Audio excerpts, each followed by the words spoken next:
Hi, everyone. I'm Mary. I am with CMA Weekly. Today we have Mark, Alex, Jillian, and Evan from User Evidence that are going to teach us about customer evidence libraries and getting your other teams to use them. And we're going to see inside User Evidence.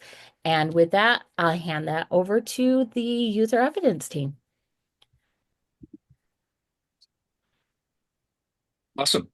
Alex, do you want to pull the slide deck up while I do a quick intro? So, my name is Mark Huber. I'm the VP of Marketing at User Evidence. I am not the star of this show today. That star is Alex Eaton. He is our Director of Product Marketing. But before we get into really the main part of the webinar, what I wanted to do was just ask a few questions in the chat just to get the chat going. So, can you respond and let me know where your customer stories live right now? This is a safe space and there are no wrong answers and no judging.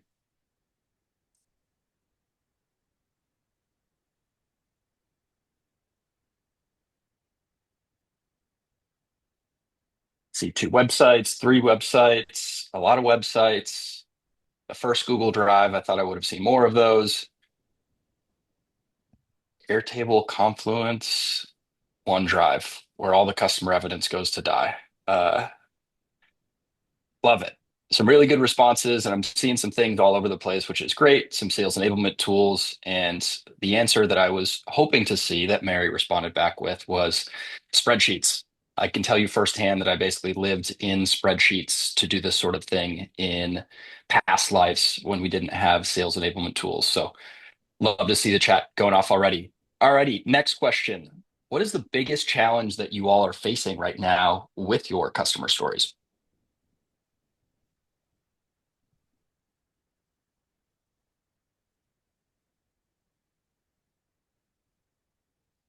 Customer buy-in, three times. Getting customers to quantify success, something that I've felt at pretty much every stop in my little marketing career. Adoption by sales, absolutely. That's something we'll definitely cover. And I see somebody else also agrees with that. Oh, he's a sales guy who agreed with that. It's Evan. Yeah. And then last question for now. I'd love for you to rate your relationship with sales on a scale of 1 to 10, 1 being no one talks, and 10 being we're closing deals together with our customer stories and content.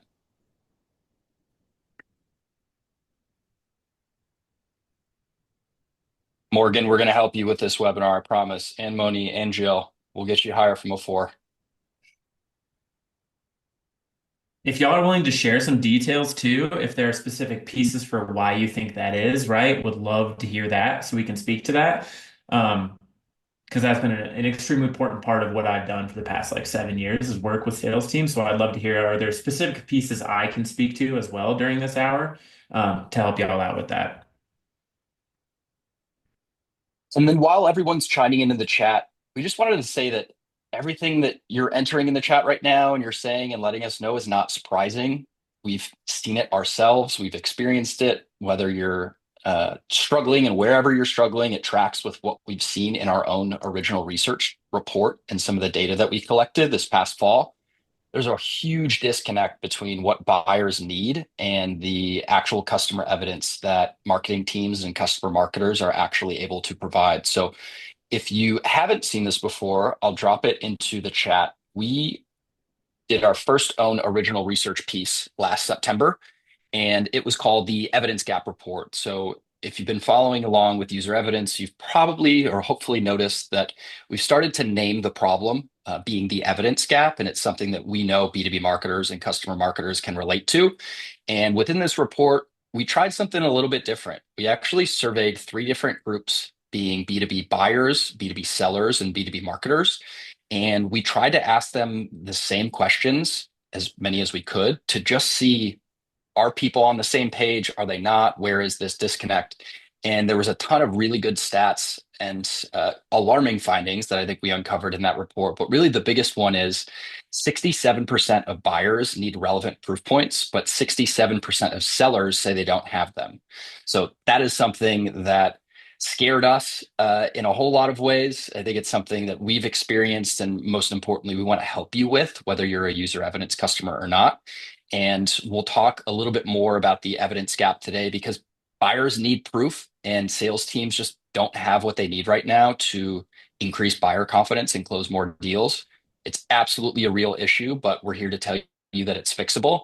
And you can fix it without user evidence. Is it a little bit easier to fix it with user evidence? Absolutely. But we wanted to make sure that you can take something away from today's webinar, whether you're a user evidence customer or not yet. So Alex, I'm going to actually kick it over to you so you can start to get into just what building a customer evidence library looks like and why it's such a powerful fix.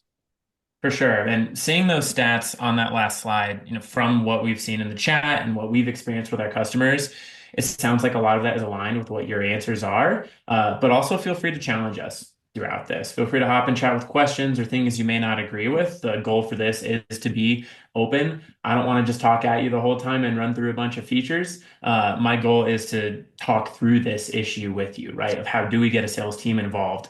And I do want to note before I hop into anything that I want to reiterate what Mark said of the goal here is to help you whether you're a customer or not. I saw just a few user evidences in there for what you use for your customer evidence. So my goal throughout even showing features in our product will be to try and apply it to what we do. And your answers are exactly what I used in the past before I worked here and had user evidence. So I know what it's like to work in the G Sheets. I know what it's like to build Google sites instead of using Seismic and HiveSpot, all of that good stuff. So I'll try and speak to that throughout to at least give ideas so that you don't have to be a UE customer to get value from this. That's my goal. But a customer evidence library, just to start off before we hop into the product itself, it is our favorite easy fix, right? This is the place people can go that allows you to do this at scale because it's a manual process. We saw those in the chat. It is just difficult to go one-to-one to try and find them, to get approvals, to get people willing to talk, to get the specific content made through design. It is a process, right? But these libraries are not only good for internal, they're good for external, right? You can share them with the public, and I'll show you some real ones from our real customers to show what it looks like. But it lets you get off the hamster wheel and save you some of these workload issues while actually having the impact and making it easier for your sales and your marketing teams to take advantage of. So that's why we love customer evidence libraries. It is just one piece of the entire way of doing this, of building a customer evidence program. So I'm going to focus first on the library today, but we will also talk about some tips for how to fill that library, how to get there, without taking over your whole life, as we called it at the beginning. So that's where we're going to start the discussion today. All right. And this is our process. I'm actually going to pull out and talk through in a more visual way here on our website. But collect, curate, share is how we think about doing customer evidence. This process, these three buckets themselves won't surprise you, but how they show up and how the work gets done, that's where the differences are actually made. So it's important to set the stage here so you can think about how you could make things easier on yourself or what you could change within each of these three buckets. And they are collect, curate, and share, right? You want to gather customer evidence from more than one source, right? We can do so in our product using user evidence surveys, which we have a ton of tips and strategies for. But it's also important to remember to not do work you don't have to do. So if you have third-party reviews, take advantage of those, right? We know there are tons of third-party reviews stuck on page 6 and 7 of people's G2 profiles that could be game-changing or speak to the industry they're missing that they're simply not taking advantage of. You should bring those in and use them. Call recordings is something new for us as well. If you have a great call from your customer success team with a customer who's just raving about you, you can use AI to sift through that transcript and pull out recommended testimonial to create into marketing assets. So it's just pulling from all these different areas that are already happening, and then the also creation of those opportunities yourself with our own surveys to bring in as much data as you can with the goal of ending up sharing it out. Now, the curate piece is a lot of what you'll see today is the change in workflow, just making it easier to find the good stuff, to use the good stuff. Like in a gist, that's what it's all about, right? But there's also a few clever things and some tech behind it that helps us create things we haven't been able to before, like specialized ROI stats that I'll show you, centralizing customer advocates as well. So there's a few different pieces in the curate piece that, again, make your life easier and allow you to do some things you may not if you're just working out of that G sheet and if you're not a pro at data translation and data modeling yourself. And then share is just getting it used, right? We'll talk a lot about that in the end, and that's kind of a part of the research library piece of it, is actually getting it used. What are the different ways that you can get this out into market, whether it's on your website, whether it is sales using it in a deck, all that different stuff. So this is the three-part pattern we'll kind of walk through to show you what this is all about. All right. And one more thing before we hop in and look at some actual customer examples here is I think about our problems we solve in two ways, and I'm going to speak about the problems we solve in two different ways during this demo. And I call them market problems and marketer problems, right? So the marketer problems is the stuff we've talked about. It's your workload issue. It's this taking up your entire workday, weeks and quarters, just trying to get a couple customer stories. You have a lot of other things you need to do as well to be effective in your job. So how do we help make it easier on ourselves to do the job, right? Software is all about improving workflows. So there's that side of it. But there's also the purpose, which is the market problem, right? Which is your sales team needs this to win competitive deals. You need to support a product launch. You need to speak to a specific industry. So the market problem is going to be speaking to the outcomes that these serve. So I'm always thinking about our problems in these two lenses of how can we make it easier on ourselves to get to that actual outcome. But it's important to see how those things kind of fit together. All right. No more playing around. We'll hop right into it. This is Gong's research library. This is an example of one. They're actually a step ahead. They put it live on their website, as you just saw, just from their homepage, customer proof. They have over 3,000 assets in here. I would love to see in the chat, how many customer stories do y'all have, actually? I would love to see, and that could be full-blown case studies. That could be the assortment of testimonials you have on your site. I'd be curious if y'all have a ballpark number on how many pieces of customer evidence you have. Yeah, a couple dozen. That's pretty typical. Hundreds is amazing. Great job, Amanda. 2,000, amazing. We've got some good numbers in here. All right. Morgan, you don't know this, but you're going to lead the webinar with 2066. Quick base. So y'all have some good ones. Perfect. So a lot of times what we see on the site is that we're only using a couple though, right? Or sales is falling back on their same story. So part of this is we have all of these now. How do we make them findable, distributable? A few things I want to mention about gongs, and I'm going to walk through a couple specific examples, is that collection from different sources, right? You can see here we've got G2 down on the side. We've got surveys conducted by UserEvidence as a partner. There are different ways to pull all of this in together and still make it into a usable asset. We've got customer spotlights pulling in multiple responses from specific customers right there. Yes, the research library. So this is a feature of UserEvidence where you can publish all of your assets. Great question. And it can be made public in this way as they have, right? So this is their collection. There are smaller collections you can make as well for organizing and such, but this is kind of the hub of everything they have gathered and created with UserEvidence. And I'll show you how you publish to the research library. But yeah, it's important to know what you're looking at. This is kind of where all of this lives as a hub. Now you can see classifiers, right? So if you work in a Google Sheet like I used to, you might have something like this, where you have a testimonial with some great stuff. You've got your name. Okay, we're going to try and find something by industry. We have a lot of these, so we'll clear it and go down to technology because that's where I play. And then, okay, well, cool, we have 4. And then maybe someone has an advocacy thing. Is it actually approved and ready for use? And you have to search through and see, does it actually serve what I'm trying to do? And then I've got to send it to design and get it all designed and on a deck and all that good stuff. So there's a lot of steps to that process, right? Now you can have that all built in, and we do this through classifiers, which can be done in your survey. They can be done through actually data providers like Clearbit that we can help pipe into this. Or you can also do it manually on the back end, of course, but it makes it easier. So Gong obviously plays in IT software a ton. They've got 288 different assets for this. You can do through company size, seniority, roles, all that good stuff.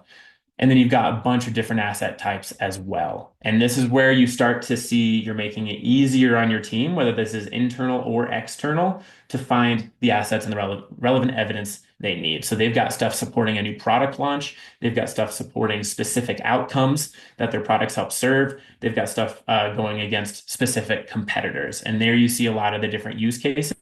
So if you click into this, they've got a collection of assets they've made that a salesperson can just grab this link and send it out to a prospect. Or now that they've put this live, a prospect can now go discover this for themselves. And an important piece of this is you see all these UE verified on all of their assets.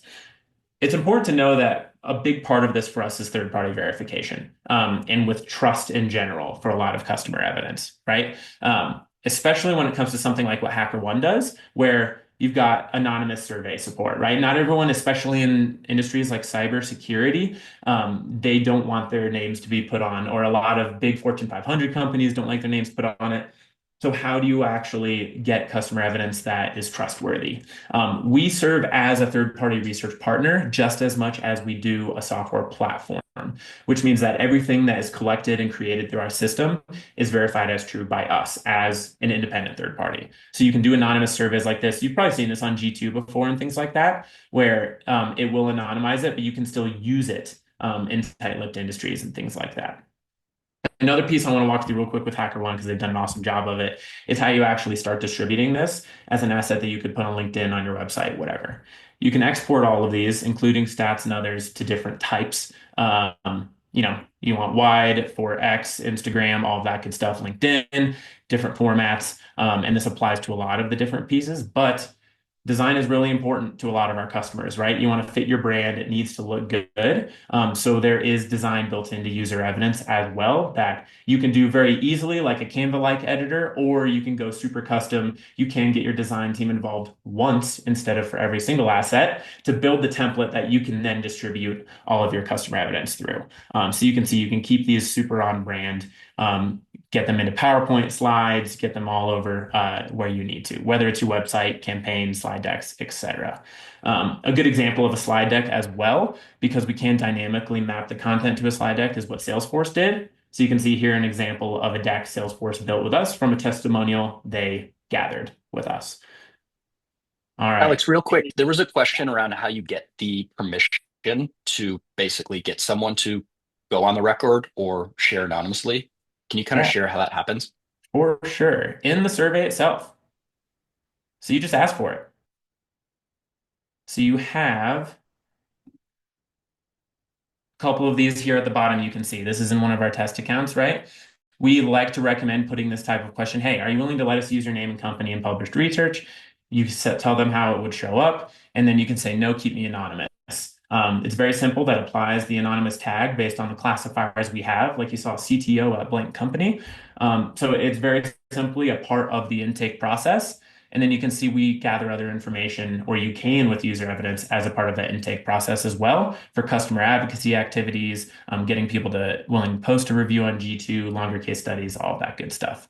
But yeah, it is a volunteered part of the process right away. Any other questions before we keep going with some examples of libraries? I have a question. Sorry, I'm sick, so I can't talk very well. But do you find that people are choosing to be anonymous more often when you have that as an option in the survey? Because sometimes we'll try to do, okay, can you be named in public? And we kind of offer that as the only option first. And if there's hesitation, then we'll say, okay, we'll just anonymize it, no worries. But if it's an option, I feel like more people would just go to that immediately. Yeah, super fair statement. And you could make that call. What we found is in a lot of these industries, folks just aren't getting them anyway. So providing this at least still allows them to get that feedback at all. But again, the surveys are super flexible. That is a choice you can make. But we found it to actually been more of an asset to get feedback in the first place, because a lot of folks are struggling to get people just to share it all. So that kind of provides that safety net for them to be honest in that situation. So we've actually seen it happen both ways. Yeah, totally. I can see you'd get more responses this way. So Yep. it's kind of a you gotta kind of choose. Okay, thank you so much. Yeah, for sure. Alex, another question for you was just around the customization of just brand colors and fonts and guidelines and whether there's any flexibility. Absolutely. Full flexibility. We have custom themes on parts of our plans where, like that hacker one I showed you, that's like a full custom background their design team made. Um, so yeah, it can be fully shared in this way. Now you can also share, some people do, just share the pieces that they have from this. Sharing through our assets provides more of that third-party verification, right? So that it is a user evidence asset. Um, but again, you have flexibility with the assets you're creating. Our goal is just to help you get them and distribute them.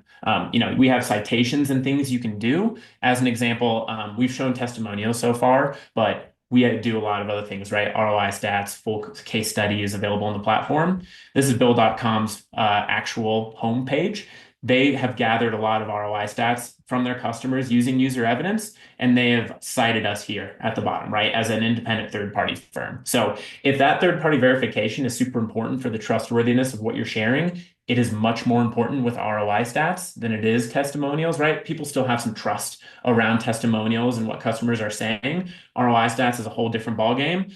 There are different ways you can cite us beyond just exporting, a user evidence branded asset. But the important piece with those assets is that, they do have their own page on the site that explains what's going on. If you go to the actual link, they each have their unique identifiers that can help you explain what we are, what HackerOne is doing, and that this is verified by user evidence. So there's just a trade-off there. But that's why we provide the custom themes to give you that full design flexibility in-house so that you can make it look great or fit your brand.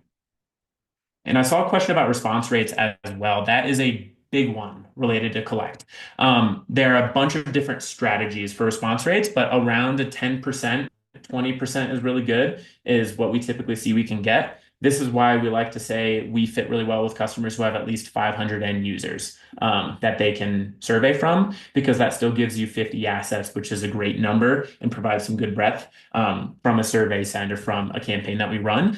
Now, different ways to improve that or get around it. We have ample strategies. We have a very high impact CS team that works closely with you.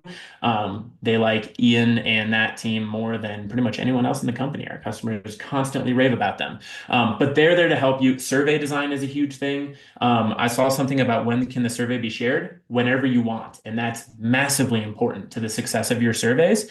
Put them everywhere. Surveys can be sent via a link. They can be sent via us. We can actually send the email for you if you want it to look like it's coming from a third-party research partner and not just from the marketing team. We can send on your behalf with some more of our branding to give it some officialness. But also people just share the survey link, in their marketing automation platform, 6 months post survey, or excuse me, post purchase, certain points in the customer journey that are super helpful for that, post renewal, right?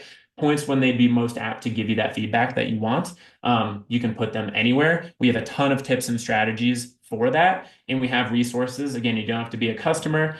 7 survey templates is a great way to get ideas for different types of surveys we recommend building and using, and when to send them throughout the customer journey. So things, if you're trying to get competitive, if you're trying to just do a baseline annual survey, we always recommend product specific. We've got a ton of specific ideas for you there. But yeah, flexibility is the name of the game, right? And that will help you get more responses. We just yesterday pushed an update, creating paginated surveys, a progress bar on surveys, some little quality of life improvements that also help the participant experience to make it easier for them to finish a survey. So there are so many little psychological things you do along with the strategy of when you gather things that help influence how many responses you get.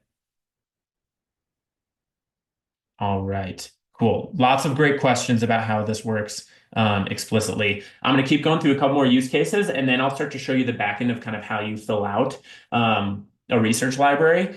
I love this example with a recent project we did with Salesforce. Evan was actually involved in this one.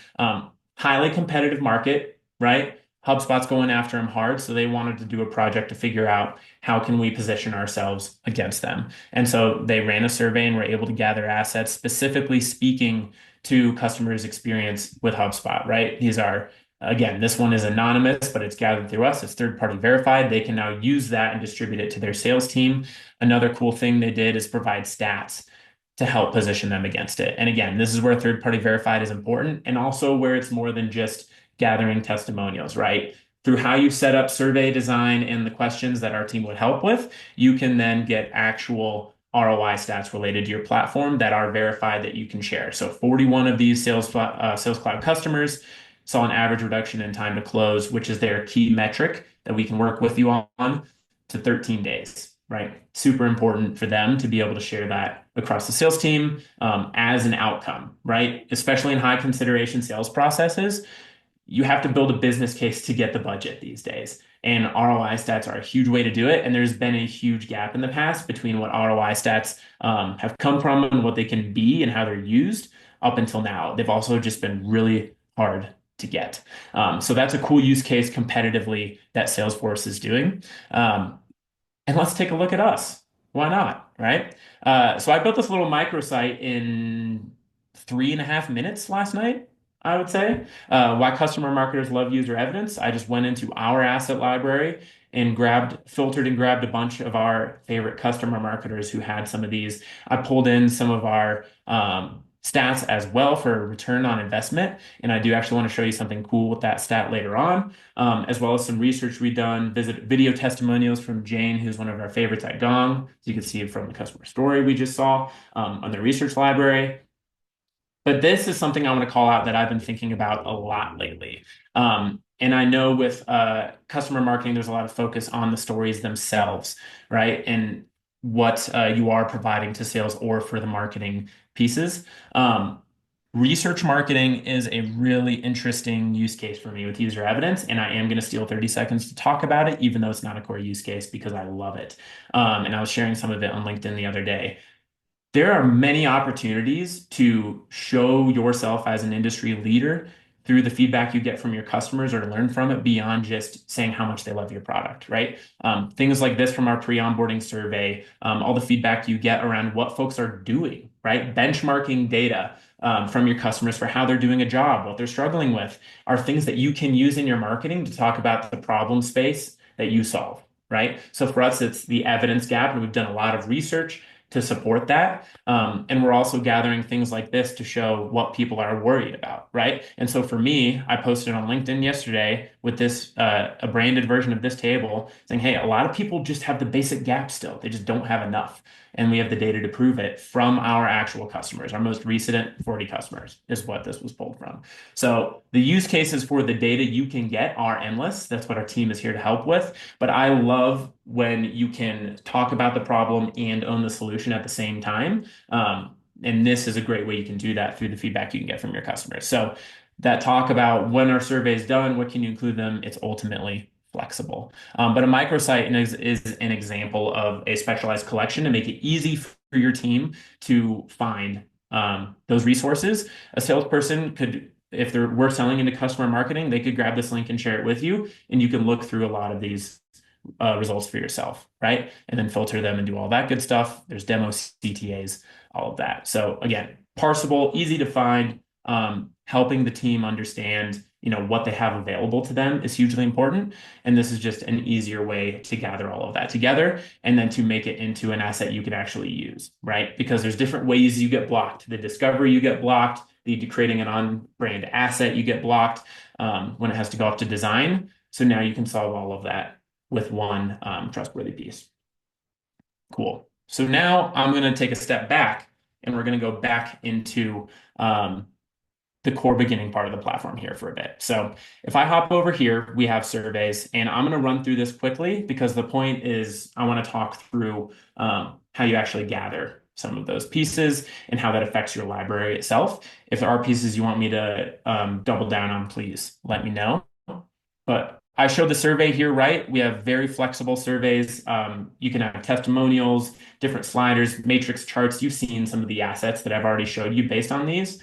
And then these classifiers are hugely important for organizing and keeping everything specific to what you need, right? This is what allows you to build those microsites or really findable resources for your team or for the public to find and use, right? So you get some of these basics, right? You can ask for these. We can fill them in with data providers, or you can add more of these at the end. We do also offer NPS as well, which is something you can include in user evidence, and I'll show you where that gets tracked in a second.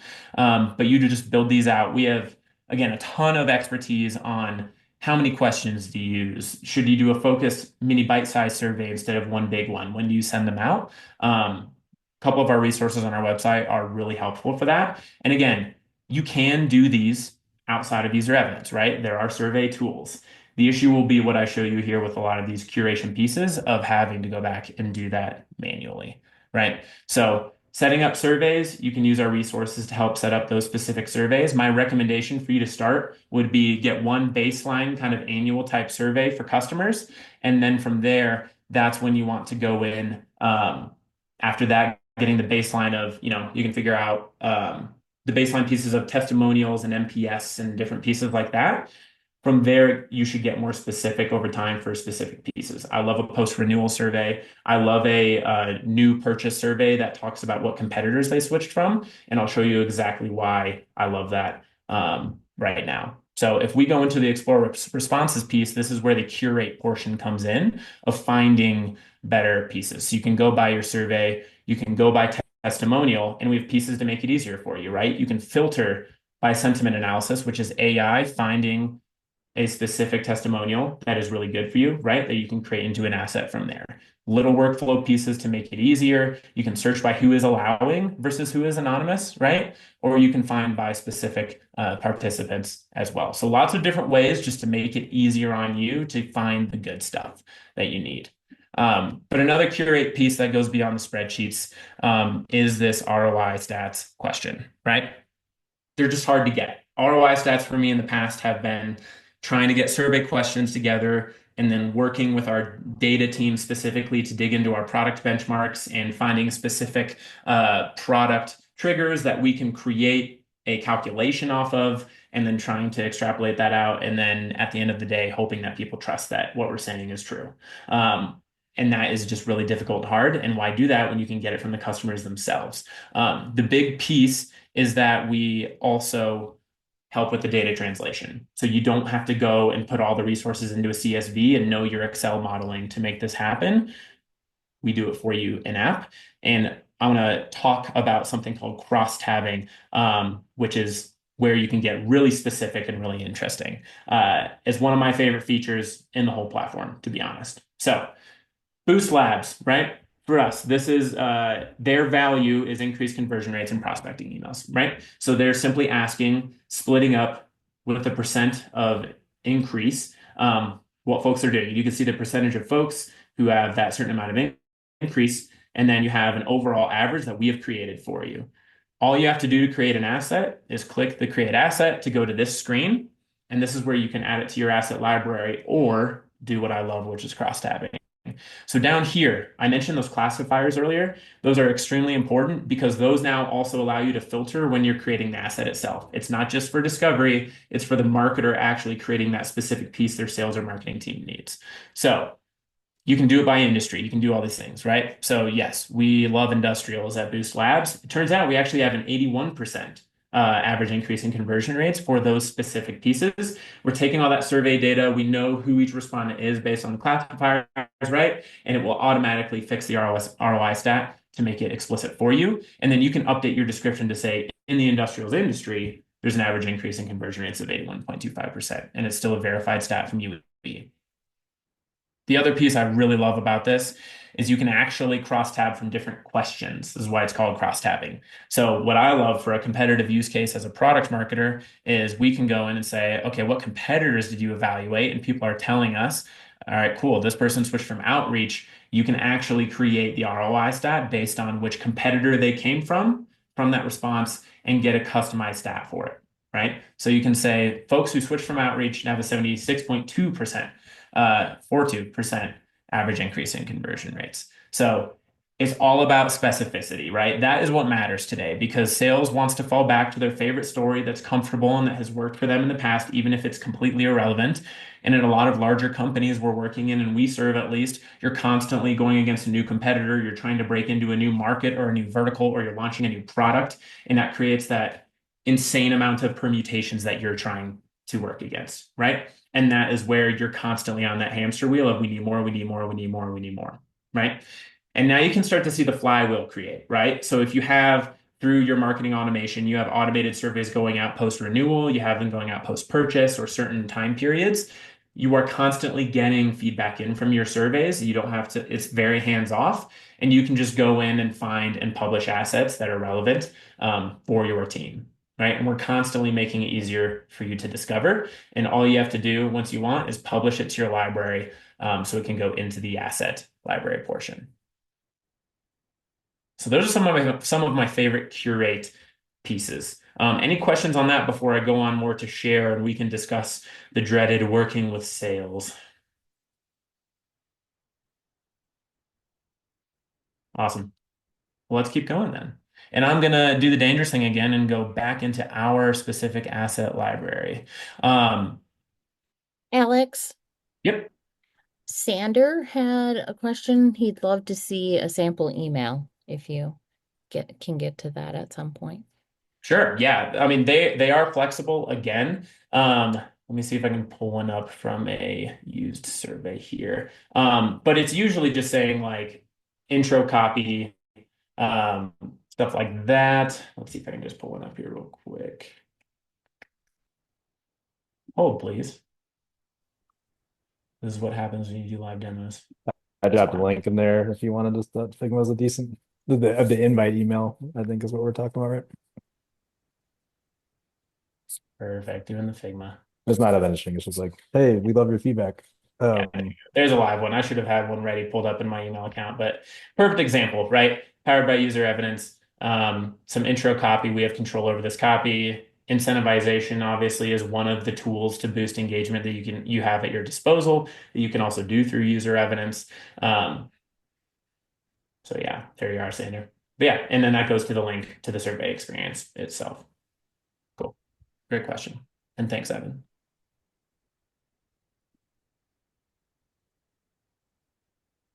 All right. Assets.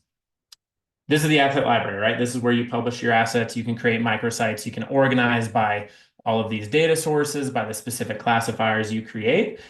Here's the microsite I created, right? And it's very simple. You just open it, name it. You can fill it with assets, tag it so that it's more searchable or more findable in your filters. Call to action demos, quite simple, quite easy from that point of view. You can make them public or private. Again, the goal is to make it super easy for you to find. And in your asset library, having all these filters, depending on what you set up ready for you, or different stats and charts and microsites and different things you have created, just makes it easy for you to find and get to that deployment phase yourself, right? Just to make it faster and easier. So that's what it's all about in the asset library. If you want to see how easy it is to create a microsite, let's call it Evan's microsite. Why not? Boom. And then we can add, we're going to add this one to the microsite. We can add some ROI to the microsite. Let's go back to testimonials. Let's talk about seismic. Hey, there's KP. We love KP. We can add that. We can configure here on the right what filters we want to have available on the microsite. Save it, and it's ready to go. I can add my filters, make it public, and share it out. I mean, it really is that quick. And that's the whole goal is you're not sifting through your G sheet. You're not copying and pasting and then sending to design and hoping that they can get it turned around for you in time or into the sales deck. All of these assets are now available in the microsite, ready to go. And because you've set up your branding or you're using UserEvidence's included custom themes that we have available. So an example of simple branded themes, right, is you choose your brand colors and things like that. And we have some nice little designs that can make them look good or easier for you. It's important to note with PowerPoint slides, like what I showed with Salesforce, these can be fully custom. So you can send us a full PowerPoint file of the designs you want, and we can make sure, the testimonial text dynamically fits into what you're looking for. So that is more custom, right? Because those decks need to be fully on brand and custom. But that's an example of that. And I do want to touch on advocates real quick, because I know that's important for customer marketing. We do have this tab that helps you get all of the advocates and what they're looking for. So you saw that question at the end of the survey. Now we have all of these folks. So if you're trying to push for review sites, we have 100 folks that are willing to post a review that we can reach out to, right? If we're trying to do reference calls, or if we're trying to participate in a webcast or a podcast, with our customers, you can find everyone who's willing to do that. You can sort by your NPS, by your industry, all of that good stuff. Makes it super easy to find and track, just to make it easier for you folks to, get those people and track what's happening throughout. Again, you're constantly gathering that feedback through your surveys. That feedback is constantly being updated here, right? So it can be up to date. You can know when they've responded to find them. We do have integrations with systems like, Salesforce, things like that to push customer evidence into it. We're investing more in them. We just came out with Gong, right? We're thinking when it comes to the future of integrations here, there's a few different pieces that integrations solve. One of them is how do you collect, like with Gong, one of them is how do you distribute to the team. So the future in Salesforce looks like how do you make it easier for folks to find the customer evidence based on deals and what's going on in Salesforce, right? Making that relevant and available to them. We're happy to answer more specific questions, but we absolutely do have integrations. And you can find the list of some of those on the website as well down here. Your Seismics, right? Pushing content into Seismic and HighSpot. Slack, I would love to show you because that's a really fun one working with sales, a part of Share. You can port your GT reviews in. You can also push out. So for instance, as a part of surveys, if you want to, at the end of your survey, if you have NPS as an example, and if someone is willing to, in your question, you can then go through and we have a functionality that says if it's an 8 or above on NPS, based on what they are giving you, you can then send them a follow-up that says, hey, are you willing to do a G2 review? So we have that built in as well to help you automate pushing for third-party reviews and things like that as well. Awesome. So let's talk about sharing. Let's talk about working with sales. Let's talk about getting your assets used, right? This is a piece where I'll talk a lot about non-UE as well, because this has been a huge part of my job before I was in UE. There's a lot of kinship that I feel between product marketers and customer marketers because we have so much overlap, right? When it comes to the customer evidence world and what we're doing, getting sales to know and use the assets we have is a huge part of that. Getting impact on our work and influence in the marketing org and showing people what we're doing is really important with that. So there's a few different ways that you can share not just assets, but insights as well. I'm going to sneakily show you a fun insights piece alongside this. So if we go back to surveys real quick, and then we'll talk about distribution. One thing I love with this is if we go to a customer survey we have, we gotta go and export responses, and let's go to this one. AI generated summaries. I love AI as a workflow tool to make things easier for us, right? This is a new feature we have where it will parse all of the data you got back and give you feedback to share with the team. A part of what I've done a lot as a product marketer in my past is you need to find all these insights from buyers, from customers, and you need to deploy it to the team in a way that makes sense. These are shareable as their own assets, but also just do a lot of the legwork for you of what are people liking, what are people not. Here's some specific areas like features maybe, or feedback they're unhappy with, NPS breakdown, and all of these things. So this is getting better day by day. I love this as a simple tool to say, hey, we ran all these surveys. Leadership is knowing what came from it. We can just share this out with leadership, no problem, or use it to influence the data that I share back. But share is really important beyond that, right? Insights and then actually marketing collateral and assets.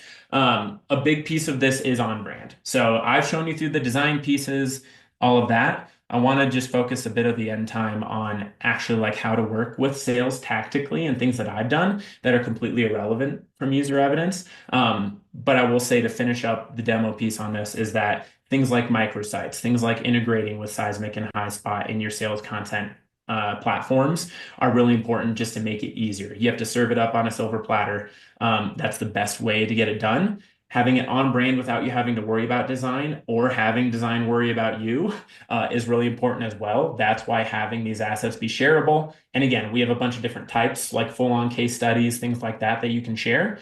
That helps eliminate all those roadblocks along the way to having a usable asset in market. The microsites are searchable, filterable. It's making it easier. The last thing I'll show in terms of a feature here is I'm going to actually pull up my real Slack, and our Slack bot is pretty great as a way to get sales or marketing just searching for and using. So when you get that Slack that says, hey, do we have this and that for that? You can cheekily respond with the UserEvidence Slack bot and like the answer it gives you. Or you can just tell them, hey, just do the /UserEvidence command. You can search by all of your filters, right? And the classifiers that you choose and just put a keyword in. You can even choose which type of asset you're looking for. Or you can do it very simply like I like to do and just do your keyword right here.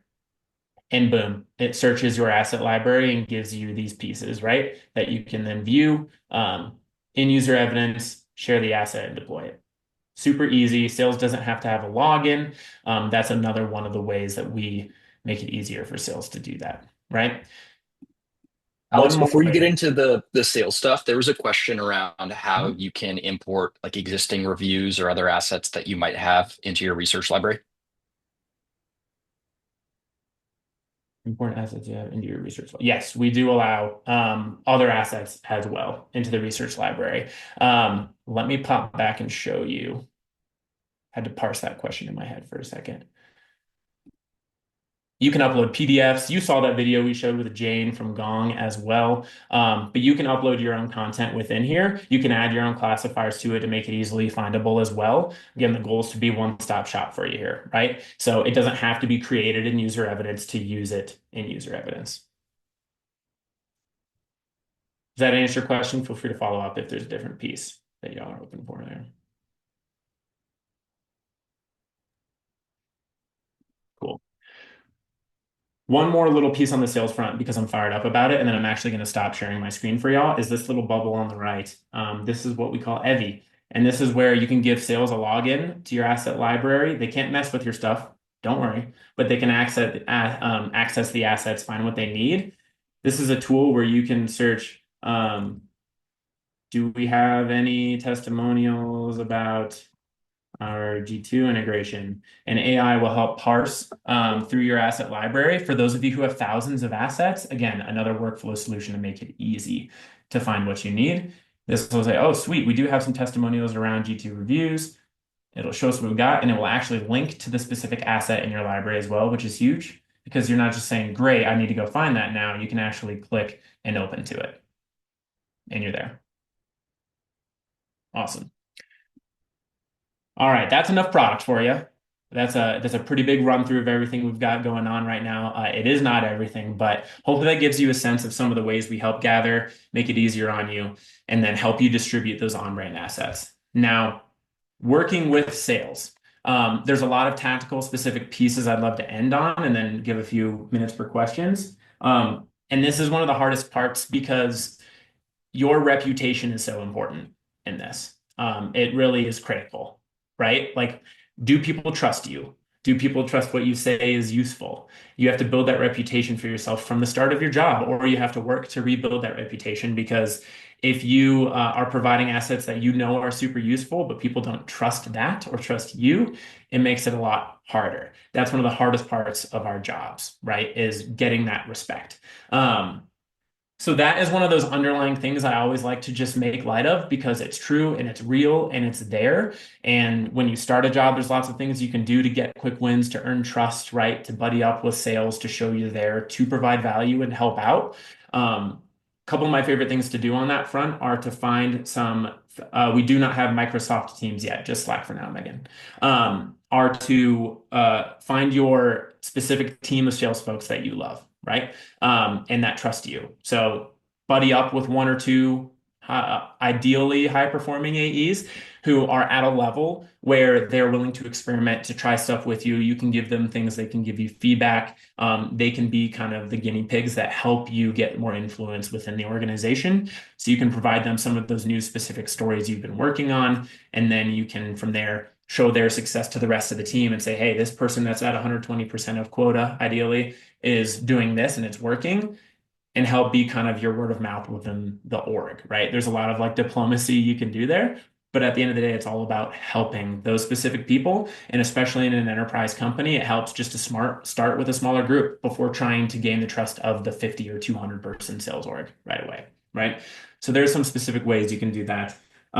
Distribution and training. I show up to sales meetings constantly talking with them about what they need, listening to gong calls, providing feedback, and also, finding opportunities we could be helpful there is a great way to do it. Being a presence honestly has a lot of value in the orgs for that. Um, Organization beyond user evidence. So if you're creating a library for yourself and you're not using UE, a lot of you talk about OneDrive and Google Slides and all of that. In the past, I created a free Google site on my Google account because we were a Google company, and designed it and organized it myself. I put in the customer testimonials G sheet with all the industry filters that I manually created and applied from multiple surveys myself, made it available to them.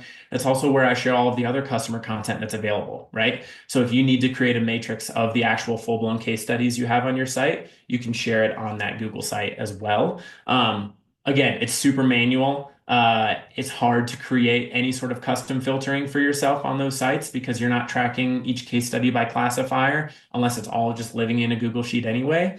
But that is a way I've done. I call them sales resource centers. And as a product marketer, creating all sorts of types of content, as I'm sure a lot of you are as well, for your sales team to use. That's kind of my hub. Anytime I add to it, I'm linking out to the SRC, I call it for short.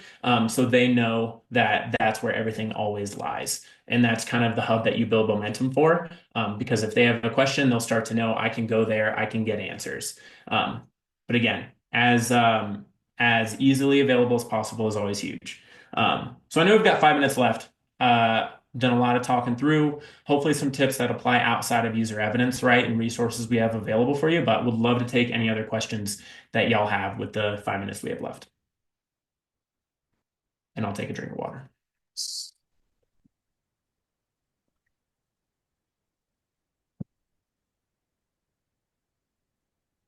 Anybody want to disagree with us on anything?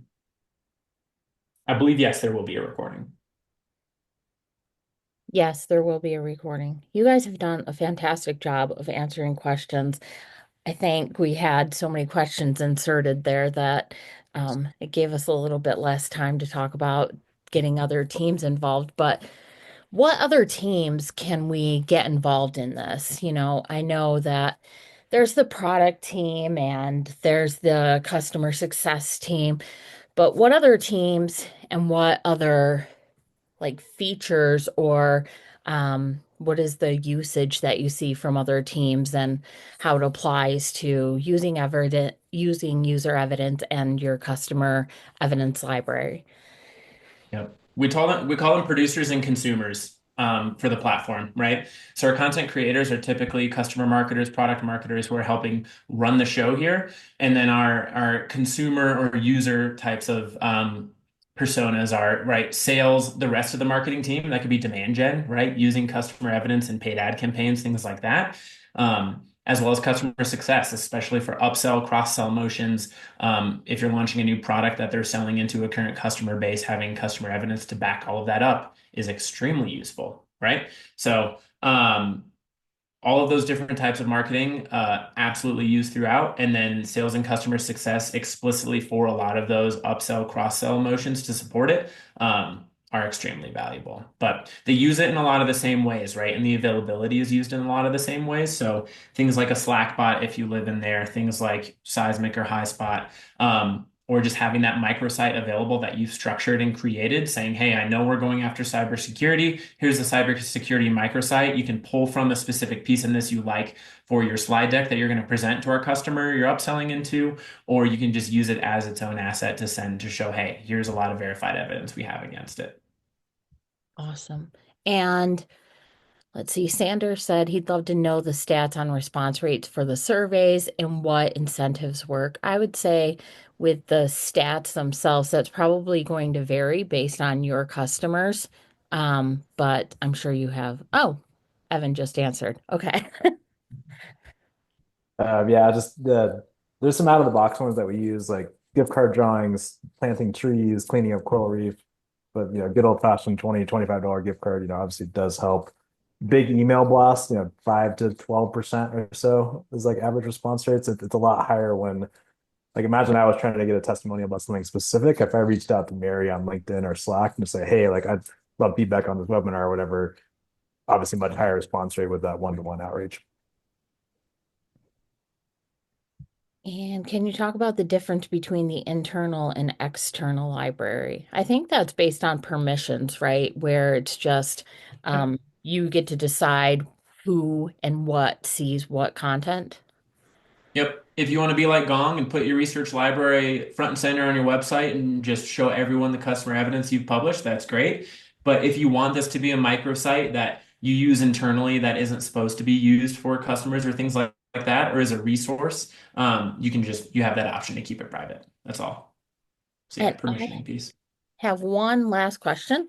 Um, the adoption rate and getting this up and running, how did those look for getting your sales team to adopt this, and how quickly do you get up and running with user evidence? Yeah, we usually try and get projects kicked off in the first 45 days. And that includes, right, full survey design, strategy, sourcing the customer list, which in the enterprise can be a lot harder than you would think, and then actually getting that deployed and starting to gather evidence. That's why a lot of ROI is under that or within that 3 months is because we try and get that first project out within that period of time. And we've hopefully been discussing that during the sales process. And there's Evan with an ROI stat from User Evidence. And then in the sales piece, right, lots of tips for how to do that beyond just the different features we have to support sales having access to it. I love getting sales in as a champion or involved in the process as a, hey, yes, we do need this, right? Oftentimes the VP of sales will know that they need specific evidence to help close this deal, or they missed out because they couldn't make this point or back it up during the sales process or create a viable business case for them, right? That's where that relationship with your VP of sales as a leader will help actually become kind of a second champion. And then also they'll be the ones to help the rest of the sales team see the light as well, right? So you can take a top-down approach of show VP of sales the value of what they're going to get by from what other customers have done, things like that. And then they can get everyone else on board. That or it's things like showing up to trainings, being a resource for them, providing, helping out your specific little group of sales to help that then spread throughout the sales team. That's like that. That's like an all enablement problem, right? That we're constantly trying to solve. But as if, let's say, you're purchasing user evidence or a similar tool, getting sales involved to show, hey, this is going to help you. Here's how from the get-go. Can also help have their influence in what you do in your surveys and then help distribute it to that team because the VP of sales is going to say, this is awesome, look at this, the team is going to use this. So Those are great ideas. Thank you. for sure. Okay, Well, I well, know. Yeah. thank you everyone for coming. Thank you for being on the call today with CMA Weekly and User Evidence. This has been a really great call. Thank you so much for asking a lot of questions. The recording will be available. I'm saving the chat so that people can reference that if they'd like to. And I know we'll be sending a follow-up email. Have a great day and see you in the community if you want to ask more questions. Thanks, y'all. Thanks, everybody. Thank you all. Bye.